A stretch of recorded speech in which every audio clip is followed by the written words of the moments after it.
నోటి దురుసు, మాస్ భాషలో అయితే నోటి దూల. ఇదే ఇప్పుడు విశృంఖలంగా వ్యాపిస్తున్న ఒకానొక అంటువ్యాధి. బాంబు పేలిళ్ళు, మందు పాత్రలు మహా అయితే 20 మందిని లేకపోతే 40 మందిని బలి తీసుకోవచ్చు.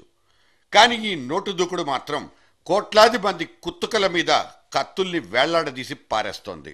ఒక మహా ముప్పుకు దారి తీసినా తీస్తుంది. ఇవాళ మనల్ని కబళించేస్తున్న అనేకానేక సామాజిక సవాళ్లకు ఈ నోటి కాలుష్యమే కారణం కాదా?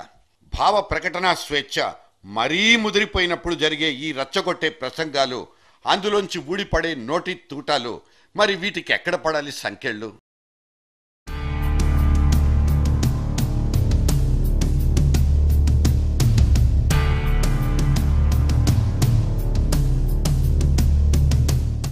ఏడు కోట్ల జనాభా ఉన్న గ్రేట్ ఆంధ్రాకు చీఫ్ ఎగ్జిక్యూటివ్ ఆఫీసర్, ముఖ్యమంత్రి కుర్చీలో 9 ఏళ్ల అపారమైన అనుభవం. అదంతా ఇవాళ మూసీ నదిలో మునకేసిందా అనిపిస్తుంది ఆయన మాట తీరును గమనిస్తున్న వాళ్లకు. ప్రభుత్వం పనికిమాలిందైనప్పుడు దాని జుట్టు పట్టుకుని బజారుకి ఇడ్చవచ్చు. ఆ మాటకొస్తే ప్రధాన ప్రతిపక్షంగా ఆ బాధ్యత, ఆ బరువు ఆయన మీద ఉంది. కానీ కత్తులు కొడవళ్ళు పట్టుకొని కదలరండంటూ ఆయనిచ్చిన పిలుపు ఏ భాషలో చూసినా, ఏ యాసలో విన్నా పచ్చి నిషిద్ధమే అవుతుంది. కొండలు మన ఇంటికి ఒకటి తీసుకొని రోడ్డు మీదకి రావాలి కాంగ్రెస్ పార్టీ మీద. అప్పుడే వీళ్ళకి బుద్ధి వస్తుంది. రైతులందరూ కొడవళ్ళు కత్తలు తీసుకొస్తే అప్పుడు బుద్ధి వస్తుంది. కాలు జారినా వెనక్కి తీసుకోవచ్చు, నోరు జారితే మాత్రం అక్కడితోనే సరి. ఆ తర్వాత ఐఎమ్ వెరీ సారీ అనుకుంటూ పాటెత్తుకున్నా ఇక్కడ సమజయ్యే లెక్కైతే లేదు. చివరంచుల దాకా వెళ్ళి 4 మాటలు అంటిస్తే తప్ప ఇవాళ రాజకీయాలు అంటుకోవు. అందుకని ఇలా బాధ్యత మరిచి బరి తెగించడం ఎందుకంటున్న మిగతా నేతా స్త్రీలు కేసులు పెట్టేదాకా కాలు దువ్వుతున్న పరిస్థితి. సరే, ఈ నోటి దురుసు రోగం ఈ ఒక్క చంద్రబాబుకే పట్టుకుందా? కానే కాదు. రాయలసీమ సైన్యాధ్యక్షుడు ఉరఫ్ టీజీ వెంకటేశుడు జారీ చేసుకున్న ఒక స్టేట్మెంట్ రావణ కష్టం అని పేరుపడ్డ ఒక తెలంగాణ సెంటిమెంట్ మీద మరిన్ని నిప్పులు చల్లడానికేనా అన్నట్లుంది. చిన్న రాష్ట్రాలన్నీ తీవ్రవాదానికి చిరునామాలైపోతాయన్న ఆయన మాటలో నిజమెంతో ఖచ్చితంగా తెలియదు. కానీ పేలుళ్ల శబ్దాలతో మసిగొట్టుకుపోయిన రాష్ట్ర ప్రజానీకాన్ని, వాళ్లలోని భావోద్వేగాల్ని ఆయన మళ్లీ డిస్టర్బ్ చేసి పారేశారు. టెర్రరిజం అటాక్స్ మొదలైనందున హైదరాబాద్లో ప్రజల్లో కూడా, తెలంగాణ ప్రజల్లో కూడా పునరాలోచన జరుగుతున్నది.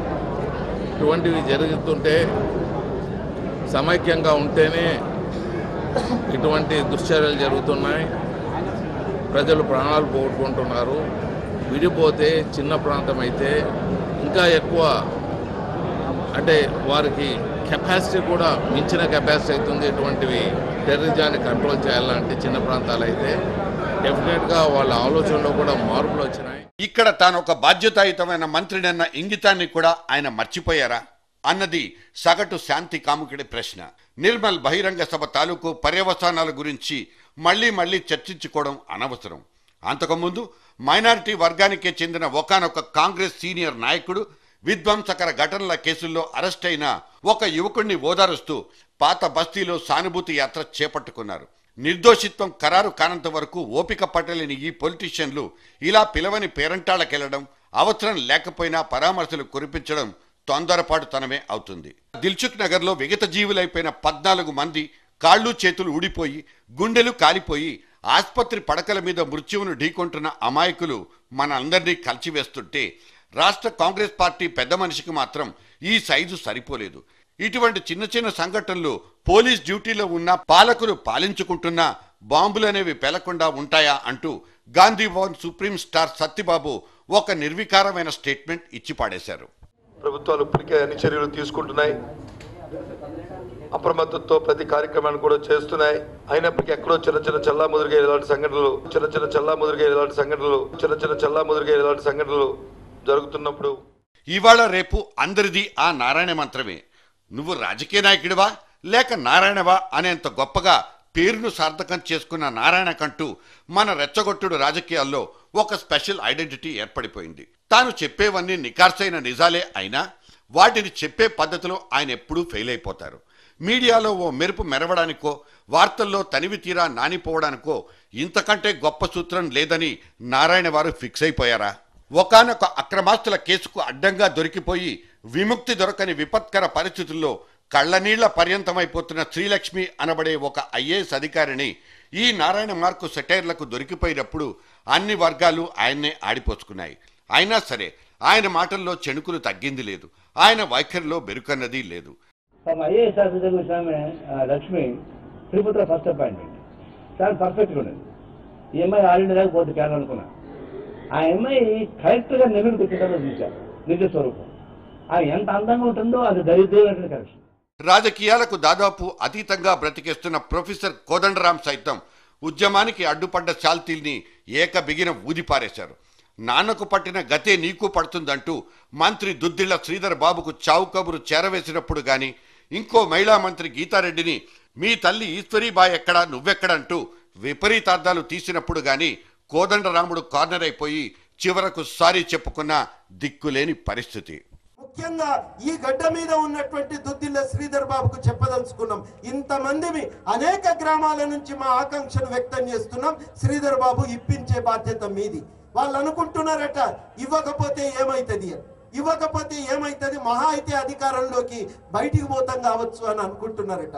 శ్రీధర్ బాబు మీ నాయనకి ఏమైందో గుర్తు చేసుకో. ఇవ్వకపోతే ఏమో అవుతుందని నువ్వు అనుకుంటున్నావు, కానీ పరిస్థితులు ఎప్పుడు ఒక తీరుగా ఉండవు, సమాజం ఎప్పుడు ఒక తీరుగా ఉండదు. గాయాలు మానిపోయినా వాటి తాలూకు గుర్తులైతే చెరిగిపోవు.